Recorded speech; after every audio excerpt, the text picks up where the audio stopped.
Hello students, आज आपको class 10 mathematics की वर्कशीट नंबर 33 के बारे में मैं कुछ हिंट्स दूंगा, जिसके बेस पर आप जो है इस वर्कशीट को सॉल्व करेंगे।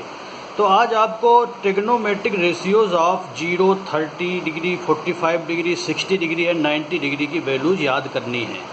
और इनको जो है याद करने का तरीका आप देख लीजिए। यहाँ पे एक टेबल दी हुई है। इस टेबल से आपको इसमें जो है ये सारी वैल्यूज जो हैं ट्रिग्नोमेट्रिक रेशियो जो हैं 0 से 30, 45, 60 और 90 पर इनकी वैल्यू दी हुई है। तो मैंने जैसे ये साइन थीटा है, इसकी वैल्यू 0, 1/2, 1/√2, 45 पे, 60 पे √3/2, 90 पे 1 होती है। इस तरह से लिख दी है। अब कोसेक इसका उल्टा होता है, तो इनको अगर रिवर्स कर देंगे, यानी इन्वर्स होता है इसका, तो इन्वर्स करेंगे तो इस तरह से हो जाएंगे। तो इस तरह से इस टेबल से आप ये वैल्यूज याद करेंगे। ये सारी वैल्यूज टेबल में दी हैं। इन्हें वीडियो पॉज करके आप उतार लें अपनी कॉपी में, नोटबुक में, और इन्हें याद करें। उसके बाद इन वैल्यूज़ की मदद से हम क्वेश्चन सॉल्व करते हैं, और वो आपको हम बता रहे हैं कैसे आपको सॉल्व करने हैं। तो आपकी जो वर्कशीट दी हुई है, इसमें जो क्वेश्चंस दिए गए हैं वो आप देखिए। जैसे ये वर्कशीट है आपकी जो आज की, इसमें ये क्वेश्चंस हैं।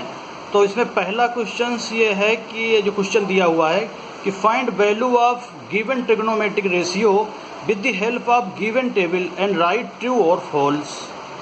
तो अब जैसे कह रहा है ना साइन 60 = कोस 60 इक्वल है या नहीं, तो इसको थोड़ा बड़े में मैंने लिख के आपको बताया है, उसमें समझिए तब आपकी समझ में आएगा। कि जैसे इसमें ये है यहाँ पर क्वेश्चन नंबर फर्स्ट, तो इसमें दिया हुआ साइन 90 = कोस 60, ये बताओ ट्रू है या फॉल्स है। तो बहुत आसान है। देखिए साइन 90 की वैल्यू टेबल से आप देखेंगे तो 1 है, और cos 60 1/2 है, तो ये दोनों इक्वल नहीं है, नॉट इक्वल, तो ये हो गया फॉल्स। अगर ये इक्वल होता तो ट्रू होता, ठीक है ना। तो इस तरह से ये क्वेश्चन होगा। उसके बाद आप देखिए सेकेंड क्वेश्चन, इसमें एक ये राइट ट्रायंगल दे दिया गया है, इसका परपेंडिकुलर x है, हाइपोटेनस 10 है, ये एंगल जो थीटा दिया होता है ये 30 डिग्री है। तो इसमें ये कहा गया है कि x की वैल्यू निकालो, find the value of x। तो क्या करना है आपको, ट्रिग्नोमेट्री लगाओ, ट्रिग्नोमेट्रिक रेशियो लगाओ। तो आपको पता है कि इन दोनों साइड का हमें यूज करना है। तो परपेंडिकुलर अपॉन हाइपोटेनस, ये होता है आपका साइन थीटा। अब थीटा की जगह 30 रख दो, साइन 30 = x/10। परपेंडिकुलर जो है x है और ये हाइपोटेनस है, तो उसी तरह से इसकी वैल्यू आपको रखनी है। तो जब ये वैल्यू रख देंगे, देखिए ये है हाइपोटेनस और ये है परपेंडिकुलर, तो ये x/10 तो 1, और साइन 30 की वैल्यू टेबल से भी आप नई जो भी आपने सीखी है उससे देखेंगे, तो 1/2 = x/10। इनको आप सॉल्व करेंगे जैसे मैंने सॉल्व किया है, तो x = 5 आएगा, ठीक है। तो इस तरह से। और तीसरे तरीके का क्वेश्चन इसमें इधर दिया हुआ है, उसे देखिए कि साइन 30 tan 45 + tan 30 sin 60। बस टेबल से देखकर इसमें वैल्यू रखेंगे आप जैसे रखी हुई है, और सीधे इनको सॉल्व कर देंगे जैसे मैंने सॉल्व करके आपको दिखाया हुआ है। इसी तरह से नेक्स्ट जो है इसका क्वेश्चन है वो भी देख लो। नीचे जो दिया हुआ है कि sine 30 sin 45 plus cos 30 sin 45 plus sine 30 tan sin 30 और tan 30। तो इनकी सबकी वैल्यू आपको टेबल से उतारनी है, और टेबल से उतारने के बाद जैसे मैंने सॉल्व किया है, ज़रूरत पड़ेगी तो आपको रेशनलाइज भी करना पड़ेगा। और ये इसका बाकी का हिस्सा इधर सॉल्व किया है मैंने, देखिए, और इनको ऐसे सॉल्व करके आप इसका आंसर निकाल देंगे। तो ये तो आप समझ गए होंगे, इसमें कोई प्रॉब्लम आपको नहीं होनी चाहिए। अब जो आपको क्वेश्चन दिए गए हैं होमवर्क में, उनकी हिंट्स मैं आपको दे रहा हूँ, देखिए कैसे करेंगे आप। तो पहले जो क्वेश्चंस हैं ये ट्रू और फॉल्स, जैसे पहला क्वेश्चन किया था उस तरह से करना है। साइन 60 बराबर cos 30 है या नहीं है, देखो दोनों की वैल्यू बराबर हैं, टेबल से वैल्यू देखेंगे इक्वल हैं तो ट्रू हो गया। इसी तरह से इसको अपने आप करेंगे आप, इसे अपने आप करेंगे। नेक्स्ट देखिए लास्ट वाला फिर मैंने सॉल्व करके आपको दिखाया है। cosec 30 = cot 30, ये 2 होती है इसकी वैल्यू, इसकी √3 होती है, ये दोनों वैल्यू इक्वल नहीं हैं, तो ये क्या हो जाएगा, फॉल्स हो जाएगा। ओके।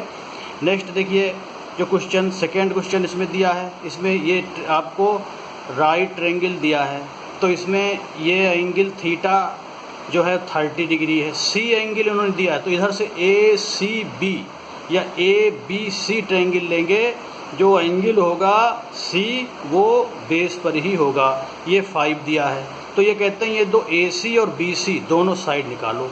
तो देखिए एक बार इन दोनों को ले लेंगे, फिर एक बार इन दोनों को ले लेंगे, और इस तरह से आप आराम से सॉल्व कर सकते हैं। A B upon A C equal to sine 30, और साइन 30 क्या, तो क्यों ऐसा क्यों है, क्योंकि परपेंडिकुलर अपन हाइपोटेनस है।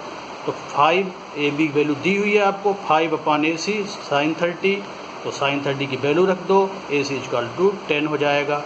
इसी तरह से B C upon A C equal to cos theta होता है, ये बेस अपॉन हाइपोटेनस है, तो बी सी की वैल्यू आपको निकालनी है। ए सी अभी आपने यहाँ पे निकाली है, ये वैल्यू निकाली है, तो इसको यहाँ रख देंगे।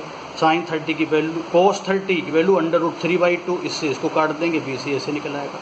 अगर ऐसे नहीं निकालना चाहते हैं तो डायरेक्ट निकाल लो, इन दोनों को ले लो। तो परपेंडिकुलर अपान बेस टेन थीटा होता है, टेन थीटा 1/√2 होता है, और जिस तरह से मैंने सॉल्व करके दिखाया है B C equal to 5√3 centimetre हो सकता है। तो इसको चाहे ऐसे सॉल्व करो चाहे ऐसे सॉल्व करो, दूसरी वाली साइड को निकालने के लिए। तो ये हो गया। दूसरा जो है, जो लास्ट क्वेश्चन दिया गया है दैट इज़ वेरी इजी, उसे भी आप समझ लें। एक राइट ट्रायंगल दिया हुआ है A B C, angle A जिसे थीटा आप कहते हैं, ये एंगल 45 दिया हुआ है, ये साइड x है, ये भी x है, √2 x है। तो कहता है जितने भी ट्रिग्नोमेट्रिक रेशियो हैं निकालो, मतलब साइन 45, कोस 45, टेन 45, कोट 45, सेक्स 45 और कोसेक 45 आपको निकालने हैं। तो कैसे निकालेंगे, दो रेशियो निकाल के मैं आपको दिखाता हूँ, बाकी आप खुद निकालेंगे। Sine 45 equal to perpendicular upon hypotenuse, तो ये परपेंडिकुलर ये है, हाइपोटेनस ये है, इसमें वैल्यू आपने डाली, x कट गया 1/√2, ठीक है। इसी तरह से इनको सॉल्व करेंगे। लास्ट में देखिए कोसेक कैसे निकालेंगे, साइन का उल्टा कोसेक होता है, तो जो आपने ये 1/√2 निकाला इसी को उल्टा कर देंगे तो ये निकल आएगा, ठीक है। तो 3 रेशियो आप निकाल लें और बाकी उनको उल्टा करके निकाल दें, और इस तरह से इस वर्कशीट आप आराम से सॉल्व कर लेंगे। और इसमें जो भी आप जो है सॉल्यूशन निकालेंगे, जो होमवर्क करेंगे, उसको आप ग्रुप में सेंड करेंगे। Thank you.